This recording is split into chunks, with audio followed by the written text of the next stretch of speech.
I was 18. I was with my mom, my sister, and my brother when 15 security forces came to my home in the middle of the night. Some of them have guns. They took us to a place called Insane, which is one of the most notorious prisons in Asia.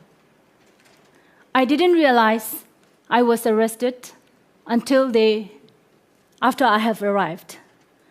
My mother, my sister, and I were sentenced to 17 years for my father's alleged crimes.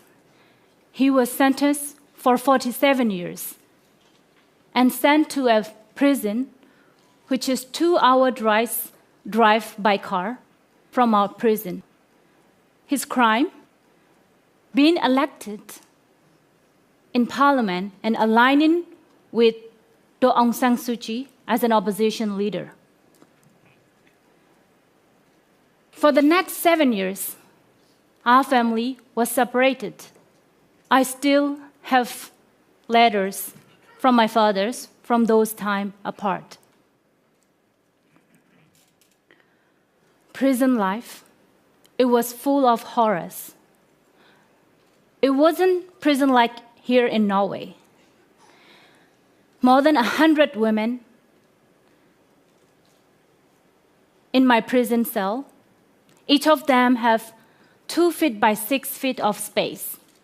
We ate soup with no flavor and salt and dirty rice. We had no medical facility. The most we can get is 1 aspirin. For years, I have no access to books. The worst is having no hope in the prison. There was no future in the prison. All the time, I wanted to be free. I wanted to have a future. I wanted to go back to my university. I wanted to help others. By seeing many young women in the prison and listening to their life, I have decided to work for the change of the country. In 2010-12, my family was released along with the other political prisoners with the presidential amnesty after the first elections in 20 years. My family was persecuted not only because my father was a politician, but also because we are Rohingya. Rohingya are a million-strong ethnic and religious minority in Burma, which population is 55 million, mostly Buddhists. The Rohingya is an indigenous population with our own language, traditions, and culture in Burma. But we are different from the rest of the population. We're Burmese, but we are part of the Muslim populations in the country, which is less than 5% of the population. In 1948, Burma became independent.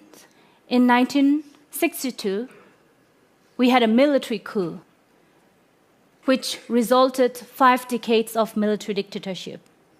Just like other dictators around the world, the military used divide and rule tactics to create conflict in the country and maintain their power. From 1980s, they started to degrade status of the Rohingya by enacting discriminatory citizenship law and by introducing many discriminatory practices and policies. In 2014, they took away our permanent citizenship, which is ours by birth.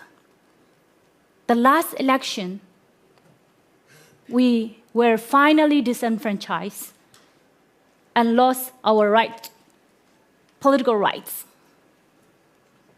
This is the first parliament and government in Burma's history where there is no Muslim representation at all. When I was released from the jail, I was so excited. I had great hope for the future of my country, to enjoy freedom and democracy. In fact, democracy reform, what I realized is that only for the political elites in urban area, not for the people in rural area, or not for the minorities.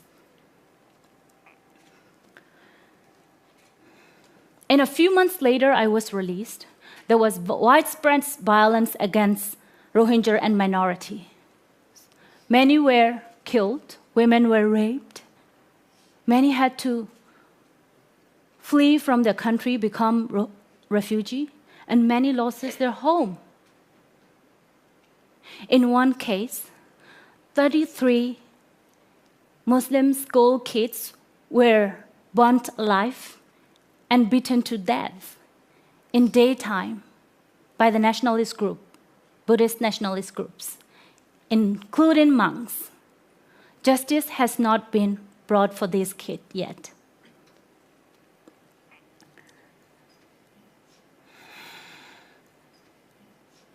About 150,000 Rohingya were internally displaced. They are still living in an apartheid-like condition, in squalid camps, segregated from the rest of the Buddhist population. Since October last year, the situation has gotten worse. After an attack against security forces by a militia group, military has used that as an excuse to crack down the entire Rohingya population. The United Nations has reported that acts as crimes against humanity. Rohingya is not the only group that has been targeted. Hindus, Christian, and other ethnic groups like Kachin, Chin, Karen, and other groups are also targeted. Although in 2015, the Aung San Suu Kyi government has democratically elected and came into power, the persecutions of minorities are ongoing. Peace process and political dialogue does not include a lot of the targeted population from Karen, Shan State, Kachin State, and Rakhine State. On top of that, human rights violations around the country are continuing. Conflict intensifying in Kachin State and Northern Shan State. There is no freedom of speech and press. Since after the National League for Democracy government came into power, 66 people have been arrested with the Telecommunication Act for criticizing government and military on internet. I want to live in a truly democratic country where our life and dignity are respected, where we can express our opinion freely, where minorities are protected and given opportunity to participate alongside with majority. After spending 7 years in prison, seeing current situations of my country break my heart. I wanted to create change.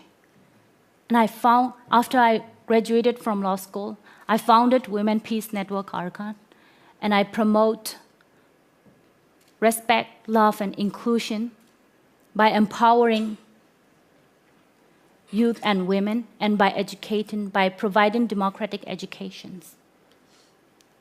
I have seen young people who join our programs with prejudice have changed. Just last week, a boy who joined us, who is from a military family, who has prejudice against Rohingya and other minorities. At the end of the program, he completely changed, and he said the organization is so welcoming and he felt at home. We have to teach our young generation about the true meaning of democracy and promote democratic cultures and practices. If we invest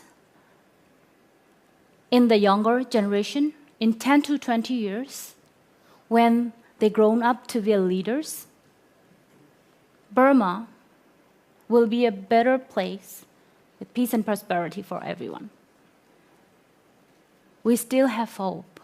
Young people are our hope. And I believe all of us can help promote human rights and freedom if we take our own responsibility by engaging, supporting, and by taking actions. Even like people like me who has gone through tremendous hardship and still facing many challenges can take actions.